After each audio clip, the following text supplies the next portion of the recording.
Hey friends! Welcome to Spirit Club, a podcast and community that is all about doing the inner work to live an aligned and, dare I say, happy life. I'm your host, spiritual guide and intuitive, Angell Kelly, and I'm here to share my teachings along with messages passed on to me from higher consciousness. I've also got incredible guests in store to help you go down all those spiritual rabbit holes. So let's go! Welcome to the club! Welcome back, Spirit Club. We're happy to have you here. And today we have a returning guest. The first time we're having a returning guest. And it is your fave, one of our top episodes. So today we have my bestie, Gabrielle Celeste, intuitive astrologer and podcast host herself of the Spiritual Sisters podcast. Welcome, Gabby. Aw, hi, I'm so happy to be here. I think this is the third time we've recorded this year because you've also been on my show. Yeah, and that episode was so well received as well. So I'm super excited to be here. Thank you for having me again. Well, I guess folks like to listen to us talk to each other. I don't know. But yeah. I mean, we talk to each other a lot. So maybe we say interesting things. Maybe there's a good vibe. Yeah, I think so. I mean, if anyone's watching on Spotify or YouTube, we want you to know that we did not plan to match costumes, okay? Not planned. I love it. I know, it was not planned, and it's just super fitting because I actually got this shirt today because I'm wearing it to a Christmas party. So, yeah, it was a cute moment when we both hopped on camera. Yeah, super cute. And I was like, no, you must. You know, like, this happens with my bestie here in Calgary. We often do this. We'll show up like wearing the same thing or complimentary things or whatever. And she'll be like, oh, should we change? I'm like, no, I love it. I want to be twinning. I like Yes. Here for it. So that's the vibe for today for the episode. And I'm sure it's going to be very reflective of just the commentary and the banter that we have talking about what we're talking about today. Yes. And we're not going to, oh, you know what? I was thinking, Gabby, I have my intro guest questions and I was like, well, we've already gone through them, but I think some of them, they shift over time. So we're going to go through them again. And also maybe folks didn't listen to your first episode with me. So we will go through them again and we'll just highlight some other things. Okay? Okay, cool. Okay, so Gabrielle, can you share with us your sun, moon, and rising? She's a Cancer sun, Pisces moon, Pisces rising. Heck yeah. That's all the water in the world, folks. Cancer sun, Pisces moon, Pisces rising. Okay. And what do I want to ask about those three? Which one do you identify more with, Cancer or Pisces? Ooh, probably. I mean, I am a Cancer through and through, but I think on an everyday basis, I would have to say I am more of a Pisces because I'm so deep into spiritual work because of what I do for a living. Mm-hmm. Yeah. Yeah, it's interesting because I'm like, when I think of Pisces, I often think of like folks who are like really out there. And you are actually like quite, like your energy is very watery, but you also like very practical, very like doing things in this world. Whereas sometimes like Pisces can be a little like delulu and out of this world, you know? Yeah, thank you for saying that and for reflecting that back to me. Do you think that's your Mars and Taurus? Oh, totally. 100% Mars and Taurus in the second house. Yeah. Yeah. Yeah. Okay, we're geeking out. Everyone's like, why do you know where her Mars is? Because it's like the only Taurus placement I have, and you're a double Taurus, and I collect Taurian energy in my life. I think, actually, no, some of the people that are closest to me they're all Taurians. So I'm just like, oh, it just really works for me. And I hope my energy serves them too. It's so interesting how we all like sort of collect certain signs, sun signs at least. Yeah. Totally. Okay, second question. Oh, this one may have changed. So you have moved recently. I have. I don't know if you want to share with the listeners, but the second question is, what is your morning routine? And perhaps it has changed now that you've moved. You know what? It actually has shifted just a little bit. So I am back on my 5 a.m. gym routine. Mhm. So that's the first thing I do in the morning for sure. I'll wake up, I'll stretch, I'll change quickly, I'll drive down to catch a studio class, and then I'll come back. And then from there, it's like all the things I probably would have done had I not gone to the gym first thing. So I will get some water, I'll make my breakfast, I'll do a card pull, I'll shower, I'll stretch, set an intention for the day in no particular order, somewhere in there, and then I'll get started on working. Yeah, yeah, yeah. Yeah. So you pull a card for yourself every day. I do. And I try to meditate for at least 5 minutes every day because I think something, and I don't know if this has been something you've experienced, I'd love to know, is that because I read so much for others or just being so much in other people's energies, sometimes it's harder to read for yourself over the course of time. And I try not to, I don't want to lose that for myself or at least be able to hear my higher self. Yes, beautiful. Yeah. And Yeah. I think too, like meditating for a client and meditating period are very different meditations. Like when I'm meditating for a client, yes, I'm focused and in meditation for maybe 45 minutes, but it's very different than I when I'm like sitting and meditating for the sake of meditating. Yeah, totally. That's so, yes. So this is what happens with our conversations, even over text messages, guys. Like Angel can just is so connected and so clear. And I wonder if that's all the earth energy, where you're able to add words and language and verbiage to things we may not so easily realize that we're doing on a day-to-day basis, just like the example you gave. So thank you for sharing that. I receive. Thank you. Okay. Okay, morning routine. Next one is, well, this is, influential teachers. So, maybe just the is there a book or a podcast or somebody like that lately that's like been influencing you as a mentor or a teacher? I go through like seasons where I am really consuming tons of podcasts and books and whatnot, but something I'm just really doing as of late that's funny, like I've kind of come back to, because I'm doing so much inner child work right now, is a program that you're very familiar with, as well as a podcast you're very familiar with, and that's the Expanded podcast by To Be Magnetic. Because I'm really deep in their work right now, and I think I'm really leaning into what they offer in terms of services because I knew it was available and it's a trusted, reliable resource. And so, yeah, I would say that. But off the top of my head, I am reading The Alchemist right now, and I did read The Mountain Is You this year, and both are great. That book's coming up a lot. Like that's maybe the third time I've heard it. So I guess that's a sign. Mountain is you. Mm-hmm. Wow, crazy. I can even picture it in my mind. I'm like, was I dreaming about it? And it's an easy, quick read, which is great. Yeah, yeah, yeah. Oh, Mm. and Alchemist is such a classic. Like, I don't think I've read it in like a decade, but I bet you every time you read it, it hits different. Yeah, they say that, and this is what Queen Mother said, is that she said, sometimes books are different the next time you read them because you've changed so much. Mm. Oof, good one. Right. She's Mm-hmm. got words of wisdom for sure. Oh, yeah. Queen Mother always hitting hard. Queen Mother is Nikki Novo, for those who don't know. But you've heard a lot about her on this podcast. Yeah. I was talking to Nicole about it, and Nicole's like, I just need credit that I coined this term. So, Nicole, For real. Credit to Nicole. There you go. Okay, so now let's make a little magic. And it's such a beautiful time for this as we start to wrap up 2024 and approach solstice. What are you currently letting go of? I think I said this the last time, but I'm like now even more in the process. My current identity. Ah, okay. She's going through a season of death, and she should feel like a brand new bee come February, given the transits. So stay tuned. A brand new bee. Okay. Mm-hmm. Okay, and then since you are the magician right now, Yeah. tell me at least one thing that you would like to call in. Oh my gosh. Fulfillment. I be more specific.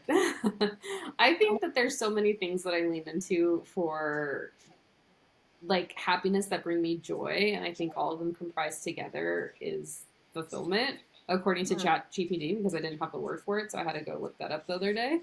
But continuous health, more time with my loved ones, balance between my responsibilities of work and running my business, Mm. continuing to invest in my spiritual growth and education, and honestly, mentorship. I'm calling in mentorship next year.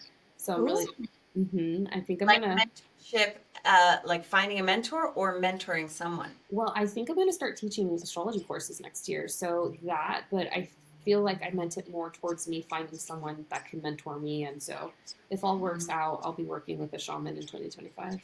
Mm. Yeah. Isn't it so wonderful being in a like a receiving relation, being a mentee or a coachee like it is? It's almost indulgent. I love it so much. Have you noticed, has this been your experience where like you are mentored and then you go and you mentor someone else and Mm. then you repeat the cycle? I've never noticed it in that pattern. I'm going to sit with that. But yeah, probably. Like, I mean, for sure, I mentor others for sure. Um, and with the more that I do that, the more that I need my own mentoring. So, Yeah. and I think that's important that we always have that cycle going, um, because we're here to learn from one another. Yeah, that's beautiful. That's something I just came to realize last week. I was like, has this been the experience for other friends and people? So thank you for answering. Hmm Cool. Okay. Fun. Okay, everybody. 2024 is almost over, and with it starts a new year with some pretty dang big astrology. So I've got my favorite astrologer here to tell us all about it. I don't even know. I know there are big transits. That's what I know. I'm like, big transits, the end. So, so I've got Gabby here to tell us all about it. Gosh, should we go chronological? Like start from the beginning of the year and talk about Yeah. just the big ones? Yeah, let's do that. Okay. Do you just want me to just go for it or? Start, yeah, and I'll just like jump in to get clarification around Okay. talking about it. Okay, awesome. So yeah, 2024, at time of recording, we're on the way out, less than 3 weeks, and 2025 is going to be a year that provides us with once in a lifetime astrology because of the transits. And a lot of the Wow. transits, right? A lot of the transits that are so impactful are related to the outer planets. So Jupiter, Saturn, Uranus, Neptune, and Pluto. Wow. And they're all shifting signs, one of which has already. So, and this is, we're starting off the year with Mars retrograde. And that is actually already happening. And he's teetering between the signs of Leo and Cancer.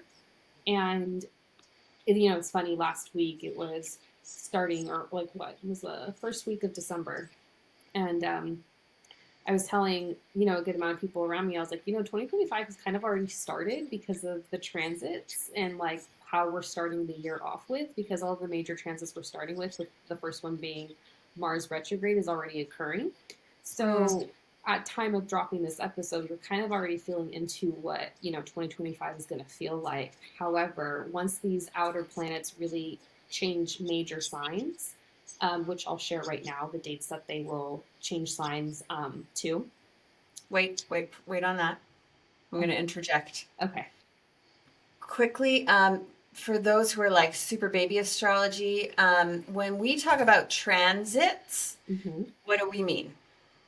So what we mean is that, say, a planet is moving from one sign to another, or one point in the sky to another point in the same constellation that has significance.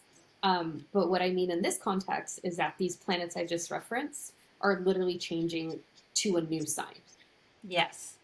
Okay. And Gabby will get into why that's huge, but they're big. They take a long time some of them take a long, long time to move through signs, which is why you said once in a lifetime astrology, right? Mm-hmm. Okay. Okay, so do we want to chat about this Mars retrograde real quick? Is that unusual, or is it just because it's like the Kickstarter to the year? I think it's because it's the Kickstarter. That's a really good way of putting it. It does happen more frequently than these other longer transits that we're going to talk about. But I think Mars retrogrades are just a little annoying.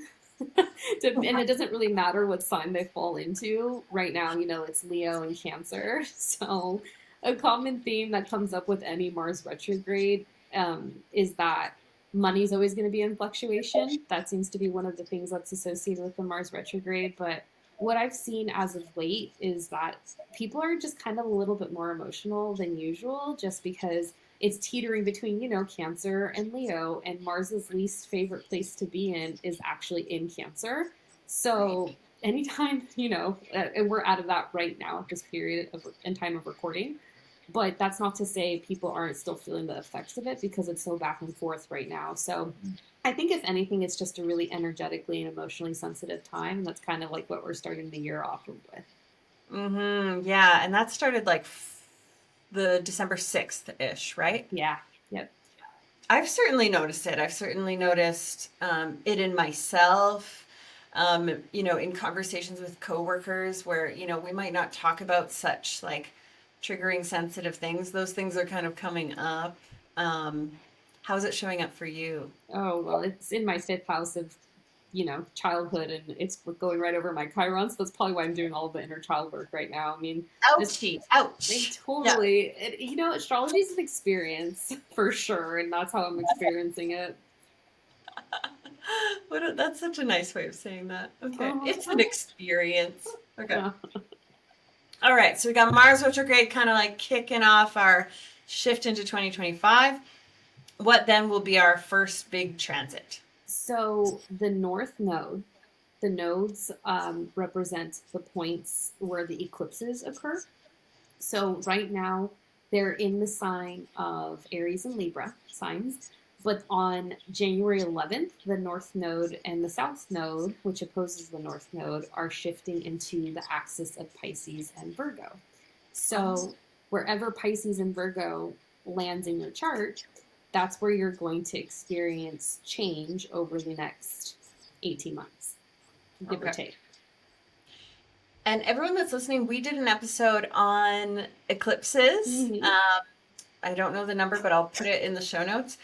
If you want to go learn about eclipses in general, these happen every year, and the nodes in which the signs in which the North Node, South Node are in shift every year. So that's what Gabrielle is referring to. So go learn more about it there. Okay. So you're saying the switch into Pisces Virgo axis starts in January, isn't that? So I was always under the understanding that they switch like at eclipse season, but no, that's not the case. Not necessarily, no.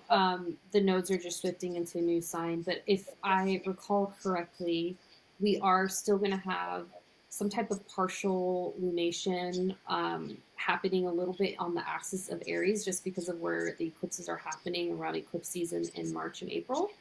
But pretty much this is the kickstart for the nodal shift to a new sign beginning in January. Okay, cool. Okay, what's the next big guy? All right, so then after that, Neptune enters Aries on March 30th, and this is a big deal because Neptune takes over 100 years to make a full orbit around the sun. So 100? Over 100, yeah. It's like 116 or something like that, if I remember correctly. But, that's once in a lifetime astrology because humans don't live that long. Yeah. Yeah. So, Aries, anywhere, that's actually one tip I might recommend is look to see wherever Aries falls in your chart because Aries is really going to be, at least that part in your chart, is going to be highly affected in 2025 and in general in 2025 or with this particular transit in general in 2025 but especially around this transit in this period of the year. Okay. And where's Neptune right now? He's in Pisces. Okay. The watery signs of Pisces, so he rules Pisces. Okay, so he likes being in He Pisces. likes being in Pisces. Yeah. Does he like being in Aries? No. No, because traditionally speaking, and I forget which war occurred, but Neptune, the last time he was in Aries, there was a war that transpired. And so oftentimes Neptune in Aries is associated with conflict of sorts. Oh, goodness. Okay. Mm-hmm. And what sorts of themes does Neptune rule, I guess, Yeah. or like, yeah. So much like Jupiter, because they both rule Pisces, one conventionally and one traditionally, they rule, well, Neptune rules over spirituality, illusion, anything related to water and the dream realm, astral travel, related to psychic phenomena. So very much associated with I would say the collective consciousness shift we're experiencing at this time, where spirituality is very much at the forefront, and it's just going to be even more so. But when Neptune is in Aries, it gives me like revolution energy, honestly, Okay. and because Aries is the first sign, and Neptune is the planet of illusion, there's just some kind of themes around you know beginnings and then spirituality coming together. And so I wonder if this is going to be where we're going to see spirituality explode even more. Mm. Spirituality becoming like the norm or mainstream almost. Yeah, or maybe she's just like spirituality is stepping into a new era. Mm. Yeah. Yeah. Okay. Um, and with these big transits, this question applies to all the transits you're about to talk about, but do you find with the big transits that they impact the collective more obviously than the individual, or both? I think it's both because it really depends on your specific chart. Like if you're an Aries rising, or if you have an Aries moon or an Aries sun, like you're really going to be feeling March and April in some kind of way. But I think collectively, absolutely, they impact the collective consciousness, whether or not people are aware of it. Okay. Yeah. Yeah. And I try to tell my friends and family, like when we're talking about big transits, a lot of the time we're like, okay, it moves into it this day, but it's like, well, then it's going to be there 100 years. So it is 100 plus years. So it's painted, it's telling you the vibe or the theme of the next 116 years, not just the day it moves into that transit. Yeah, like it's telling the story over that period of time, and then for however long that planet's going to be in that respective sign for sure. So Neptune and Aries, I forget how long he'll be there, but it's going to be well over like 8 to 10 years. So, Right. and that's Before he goes retrograde, you mean? before he goes into Taurus, the next sign. Oh, okay. Okay, I see. Yeah. I see. Okay, got it. Mm-hmm. Okay. Okay, so March 30th, Neptune moves into Aries. What's next? Okay, the next one. Saturn moves into Aries on May 24th. Oh, that's what you mean by Aries is really. Yeah. Yeah. And then also these dates that I'm providing, they might be a day after, depending on where you're at in the world. And I'm going off of California time. So Yeah, okay. yeah. Okay, so Saturn moves into Aries. So is Saturn also in Pisces? Saturn's also in Pisces, yes. And Saturn And doesn't like being in Pisces. yeah, I didn't think so. No. Does Saturn like being in Aries? He likes being in Aries more than Pisces for sure. But again, that's another planet that's associated, historically speaking, and I'm not sure the war in the back of my mind that's coming up, but I know it is referenced into conflict. But that's the second of three planets that I'm going to speak to that where, some type of revolution or change is coming up, and Saturn and Aries is definitely one of those. Okay. And so Saturn, can you speak to some of the themes that Saturn rules? Oof, Saturn. Well, I'm very familiar with Saturn because Saturn has been transiting my 12th and my first house for years at this point. But Saturn is the planet that represents boundaries and lessons and past life karma. And he's very much like a course corrector, kind of gives father figure energy in the zodiac. And it's like, all right, like if you do what you're supposed to do, if you are on path, you will be rewarded after you visit Saturn, or he pays a visit to whatever part in your chart that he's there at for whatever period of time. And he takes about 3 years to transit through a zodiac. And so he'll take 27 to 30 years to make a full orbit around the sun. And so that's why the Saturn return is so important, which happens around 27 to 30. But him going into Aries, that's a whole new cycle because he's at the first sign of the zodiac of the 12 signs. So I'm really curious to see what transpires. And shout out to all of those who have Saturn and Aries in their birth chart. They're about to go through their Saturn return. And I think that is very much like a coming of age transit. Right. Yeah. Okay.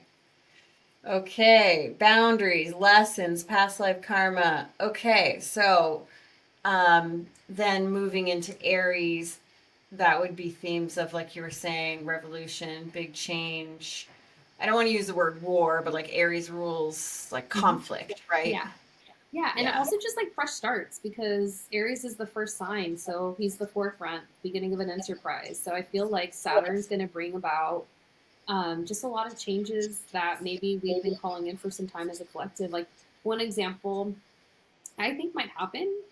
I wouldn't be surprised if we end up getting like a new social media platform that's associated with the Saturn and Aries transit, much like the whole Jupiter and Uranus transit we've seen and are going to see in 2025. Oh, okay. I mean, new social media platform sounds fun. Yeah, I'm into that. I'm ready to move on from Instagram. Or even, yeah, right. Oh, regulation. Saturn rules regulation because he has rings. So maybe regulations of social media platforms. Okay. Okay, cool. All right, so we're in May. What do we got next for big transits? So then Jupiter enters Cancer on June 10th. Jupiter, Cancer. Okay. Jupiter moved into a sign this year, no? Yeah, and he takes 12 years to make a full orbit around the sun. So he changes signs once a year into new ones. So he was just in Gemini, and now he'll be going into Cancer mid-year. Okay. Okay, so Jupiter themes such as... Well, this one I think is the one that I'm most excited about because Jupiter is what's called exalted in Cancer. So it's his favorite sign to be in. And I didn't know that. Yeah, and it's so funny, Angel. Sometimes like I'll see things and I was like, this doesn't make sense to me, but I'm like, okay, like there are patterns that repeat in my readings. And one of them is that I've been seeing a lot of my clients potentially move in the second half of 2025. And I didn't realize like what the purpose of that was or like what was going on. But then I was like, oh, Jupiter's in Cancer. And when Jupiter's in Cancer, because Jupiter's a benefic and Cancer rules over home and living spaces, people are going to be moving a lot and into like really good homes because of the transit Jupiter going into Cancer. Beautiful. Oh, nice. Okay. So maybe some big moves associated with this one, literal moves of your home. Absolutely. Yeah. Cool. Quick sidebar about like when planets are exalted versus not happy. You know how there's like the planet's home. So for example, Venus rules Taurus. So therefore like Venus is at home in Taurus, right? But that doesn't mean it's exalted there, right? There's like Venus likes to be somewhere else best, I'm guessing. Yeah, Pisces. Pisces. Okay. Yeah, so she rules Libra and she rules Taurus. Yeah, and she loves to be in Pisces. Okay, so there's like you're exalted, then there's you're at home, and then there's we don't like being in this. Yeah, yeah, exactly. Okay, thank you for that distinction. Okay, cool. All right, so we're up to Jupiter's moved into Cancer. Is there more? One more. One big transit, and then I'll speak to one that already happened this year. Okay. And yeah, Uranus is entering Gemini around July 7th. Uranus, Gemini. Yeah. And this one I'm not too sure what the vibe shift for this one will be, just because Gemini is like a very literally airy sign. It's kind of all over the place. Information is associated with Gemini. And Uranus is the planet of, unconventional topics. It's just kind of the rebel planet of the zodiac. So I'm really curious to see what that transit brings and what just like media looks like too, because that just feels like expect the unexpected kind of energy. It feels very like, yeah, almost like a breakdown of the way media has been Yeah, I can see that. telling or something. Mm-hmm. Hmm. Yeah. And that was the third one that was the third transit that I was speaking to, the energy of revolution, just change. And, Right. it's maybe that's kind of what needs to happen. Yeah. Yeah. Yeah. Yeah. Mm-hmm. Wow. Okay. So that's for the ones that we don't see moving very often. That would be Neptune. We don't see that move very often. Uranus. Uranus. Am I saying that right? Let's say Uranus, yeah. And Saturn. How often does Saturn move? 3 years, give or Every take. Yeah. Yeah. Okay. And then Pluto Wow. was the other one that moved this year. So that one Oh, takes a minute. and And remind me what Pluto did. I don't remember. yeah, Pluto moved from Capricorn, where he was at since 2008, to Aquarius, where Oh yeah.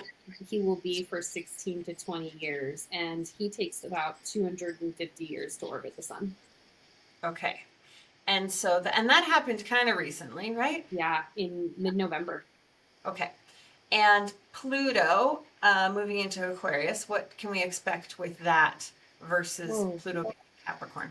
I think that one is, well, Pluto and Capricorn brought the stock market crash, the economic recession in 2008, and we saw, capitalism and the patriarchy take on kind of just like a new shape and form from these since then to 2024. Wow. And that, I think him moving into Aquarius, I think information, it's like the information revolution is going to happen in some capacity. Maybe more technology is utilized in an efficient way. AI for sure, like all the chat GPTs, those are definitely associated with that transit. And then Uranus going into Gemini in the summer of 2025, I feel like that's going to be really interesting with those two planets in air signs. And I just feel like that's really related to technology, information, and efficiency. So we'll see those themes develop over these periods of time. Wow. Okay. It's a lot to chew on. Yeah.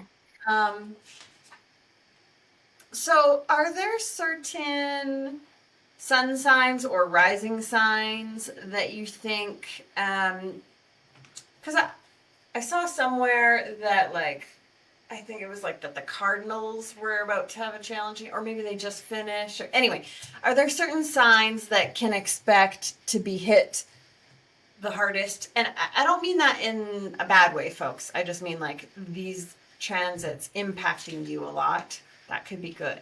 Mm-hmm. Um, are there, yeah, sun signs or rising signs that should expect the most change? Um, I mean, definitely if you're an Aries rising, for sure, because there's so much going on in Aries in the sky. And then also, I would say the Aquarius.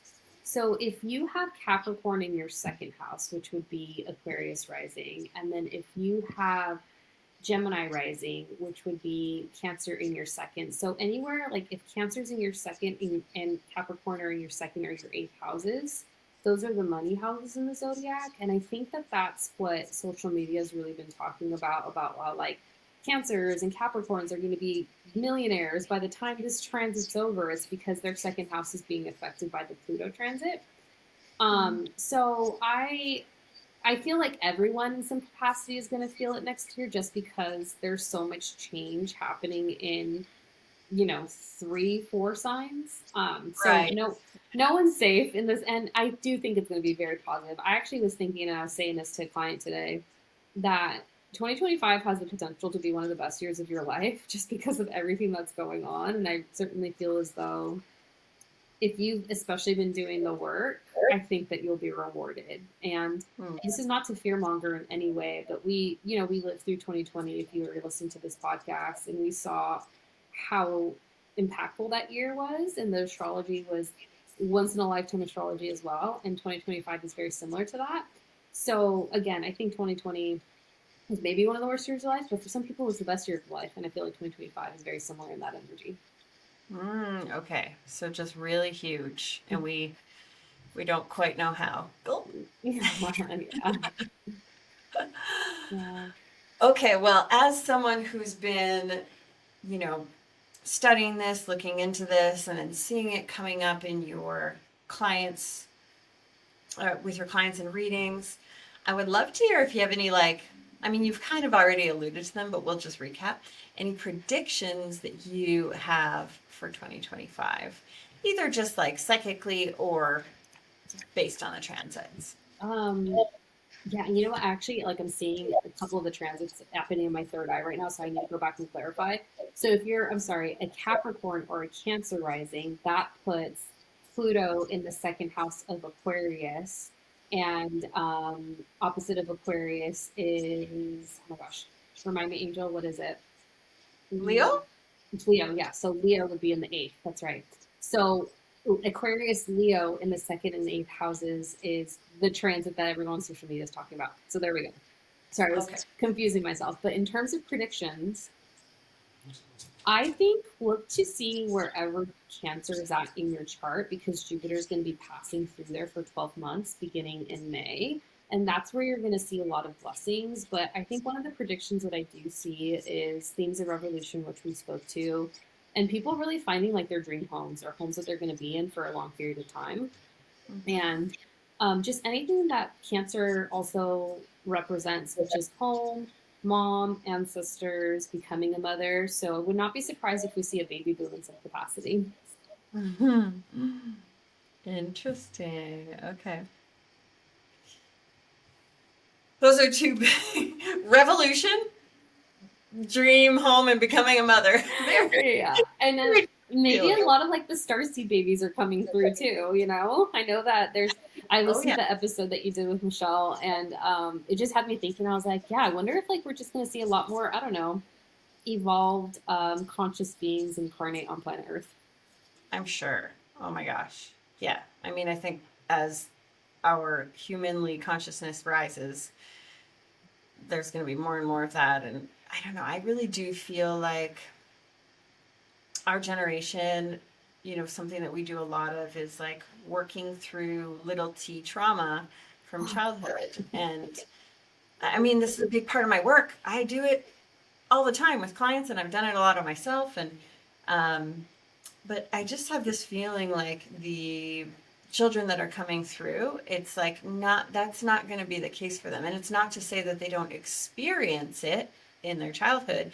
It just feels like they're just not lodging it into their subconscious the way that we have in order to be like loved and in order to belong and all that sort of thing. It just feels like they're just able to let it go and clear it and maybe like lead almost. That's so beautiful because I think that's also reflective of like the millennial generation and the work that we've done to correct previous generations' influence on the subconscious and how we were raised. And I actually love that they're not going to have to worry about it as much as we did because this is not the easiest work to work through. Yeah. Yeah. I think once maybe another decade has passed, we'll look back and be like, oh, that's why that happened. I can't tell you yet why, but I'm sure, I mean, it probably has a lot to do with a lot of these big transits and big planets and big places, Yeah, absolutely. Okay, so we've talked about big transits in 2025. We've talked about some predictions for 2025. What other questions do I have about the astrology? Like ceremony wise in the next little bit. So coming up, we have, we're in this Mars retrograde until when? Oh, the energy because of the shadow period isn't going to pass until March sometime. So another reason as to why March is such a important month. Yeah. So it almost feels like December, January, February is almost like a little quiet. Is that fair to say? I would say it's quiet aside from the nodes shifting, but yeah, for sure. I would say that the big heavy hitters, and I feel like the bulk of the year is going to be like March, April, which is also eclipse season too. So yeah, Right. Oh so my gosh. Right. yeah, I would say like the spring and then July with the transit of Uranus entering Gemini, and then we'll see what like the remaining months in 2025 have to offer. But that's a lot to just go through in the first couple of months, and it always feels like March and April seem to be the months to look for as of late in the last couple of years. Yeah, yeah, yeah. So, what would you recommend for folks or your clients to like spend these next 3 months doing as they prepare for these big shifts to come through? It's I think the best example, and maybe it's because I have Jupiter and Cancer in my brain. It's kind of the energy of like do the best that you can to prepare. If say you were about to give birth to your first child, or if your wife is expecting your first child, and like Mm-hmm. your life is about to be forever changed from that point on, but like in the best way possible, for most. So it's kind of just like, what would you do if you knew that that was coming and you had this time to work with? How would Mm-hmm. you almost work backwards if you knew this was about to be your reality? Right. Yeah, I like the example you use of like baby coming because it is a known, you know a baby's coming, but you don't know like what's going to come with that. Like raising a child is very different in every single scenario, so it's like preparing for the big unknown. Yeah, absolutely. And again, it's going to be very dependent on where, say, Aries falls in your chart, or where Cancer falls in your chart, or where Gemini falls in your chart. And that's why, it's going to be very individual. But as a collective, we know times to look towards are the end of March, Mm-hmm. April, June Yeah. and July, and looking to those periods in 2025 and understanding that a lot of the influence is because of what's happening in the sky. So as above, so below. And I think it'll be really interesting to see how it plays out in the 3D realm. Yeah. Yeah, and I would say I would venture that most folks have a feeling of Mm, what, it doesn't feel, maybe the eclipses might be a bit of rug pulling out from under you energy, but it does feel like a lot of these, as a planet prepares to go into another sign, like it's not a surprise that it's going there. And it's like, the movement and the momentum, and it's getting closer to it. And in the same way, we're kind of like moving towards something ourselves energetically, maybe intuitively. yeah. Um, and so I feel like those who are listening, especially with this community, I feel like you all have some sort of feeling of what this might be for you. Well, I would love to know what your take on 2024 was, because it's just been kind of, I don't know, like a weird year, but the theme was like hurry up and wait. And for me, like what I've seen in my sessions and amongst others, it's like people's realities were quite literally shifting for it to be set in stone for whatever energy is coming forth in 2025. And Mm, that was really I mean, personally, I felt like I was very much like waiting for specific times in the year for anything to move forward. But now that things have moved forward towards the end of this year, I'm like, oh, it was setting me up for 2025 and beyond. yes. Oh my gosh, you just dropped so much truth into my field. I was like, oh, yes. First of all, when you said hurry up and wait, I was like, mm-hmm, yes. It was Mm-hmm. one of those years of like, I know what I need to do, but I know it's not the time, or I know what's coming in, but I know it's not the time. It was really this year of, for me, and I've seen it with a lot of clients as well, this like, yes, but wait on the timing. And it's And frustrating. it's frustrating. I know we don't like waiting on timing. Not at all. No. Especially if like, and I'm sure so many of your community members and audience are intuitive, especially if you know like it's coming and you're just Right. excited for it and it just needs to transpire, but it takes longer to transpire on the 3D realm. So Right. Or if you're like suffering in something that needs to mhm. shift and it's like, oh, but now's not the time for it to shift. You need to wait. And it's like, but I'm so uncomfortable. Yeah, that I think that's how I feel about my partnership. So I'm like, I know it's coming, but it's like, why this much time, spirit? Why? But I Yeah. know that I've never been let down in it always being better than I would have been able to imagine or ask for myself. And I think that that's a kind reminder to anyone listening. Yep. Yes. I mean, I think that's what I wanted to say too is like, I know we always hear trust the timing of your life, and we get like annoyed by it. But when I think about it and I, just reflecting on my own life and some big changes that are coming up, it's like they wouldn't, let's say maybe a year ago, I knew this change was coming or I knew this change had to happen, but it wouldn't be happening in the way that it is now. Yeah. And the way that it is happening now is in the most beautiful, perfect way, and with so much more possibility on the other side. So it's like you can go ahead and force the timing if you really want to, but it's not going to be quite as magical and quite as like everything lined up as if you sometimes exercise surrender and patience.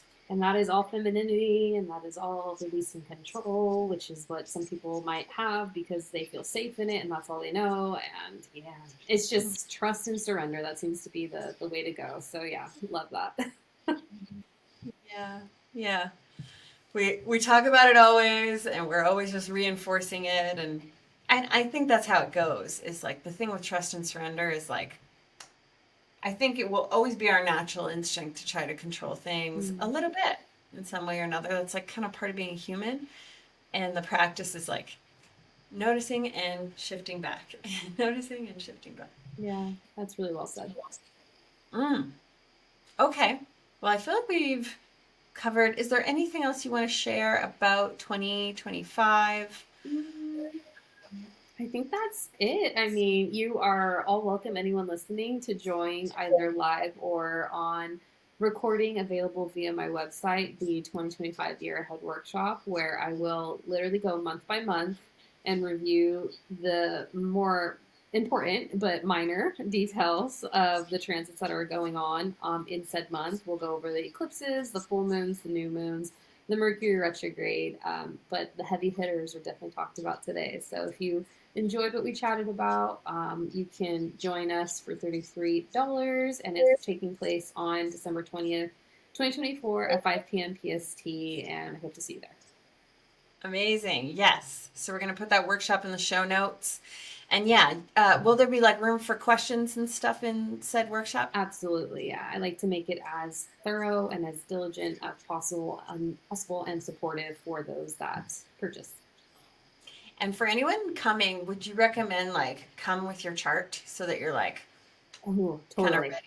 Yeah, I would Yeah. love that. And then also just like, I mean, the recording will be available and the slides will be too, but like if you have questions or if like, notes are a way in which you digest information and process information, a notebook being in a private, quiet spot will be also supportive to the time that we have together. Amazing. Yay. Okay, guys, I will be at said workshop.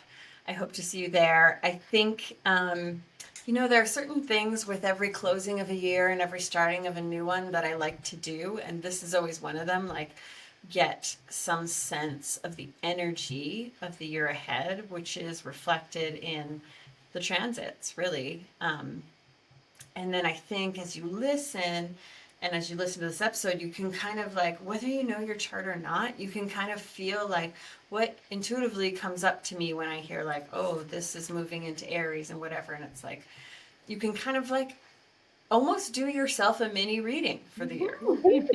Yes, okay, so fun fact. This Fun seems, fact. even though I've done this for years at this point, I still attend probably like 3 year ahead workshops through other astrologers and organizations because I love everyone's take on it. And it is just one of the best things that you can do to really just close out the year you're in and set yourself up for the year ahead. And I love that you make it a ritual. Yeah, totally. And sounds like you do too. Yeah. You're like, this is my life. I do this. Um, and the other thing that I do every beginning of the year is I always get a reading. And I would love if you would share with the listeners. You've got a new little reading offering. Oh yeah. Okay. Yeah. I do. So I have readings through my website, which is www.agoastrology.com. So you can see the in-person via Zoom readings that are available on that platform. And then for my Instagram followers and then for my email list subscribers, I offer Etsy readings. So I have an Etsy shop. It's called Intuitive Gabrielle, and it's only marketed through the 2 platforms I mentioned. And you can do a written reading with me through there, and it is a very reasonable price, and it's my entry level offer. So we focus on money, love, or career, and then the general readings go over all 3. So you have your options of the different types of readings on that shop. Amazing. Yeah. And guys, and I don't always recommend gifting readings, but if you know someone who would really love a reading, that's when I'll gift readings. And I think these make great gifts. These because they're kind of like a reading taster, and they're like very reasonable rate and very powerful. I recently gifted one to one of my good friends. She's probably listening, and I know that she loved it so much and got a lot of it. So I love that. I'm so happy to be of service and to support those in need. Yeah. And these are the coming into 2025 rituals, Yeah, absolutely. Okay, my friend. Well, as usual, so much richness in this, so much information. You're so succinct and you're so clear. I really have to thank you for that. That's a lot of stuff that we just covered, and I feel like we managed to keep it high level enough to not overwhelm. I hope. There's probably people listening that are like, Angel, no, I'm overwhelmed. But thank you so much. My pleasure. Anytime. And I can't wait to share the episode to all the spiritual girlies, the Barbies and the Kens, as we call them. Yes. And I just want you to know that I love you so much. And I'm wishing you, just sending you all the blessings in 2025. Right back at you, my beautiful double Sorian friend. Love you lots. Thank you for having me. Love you. Bye, guys.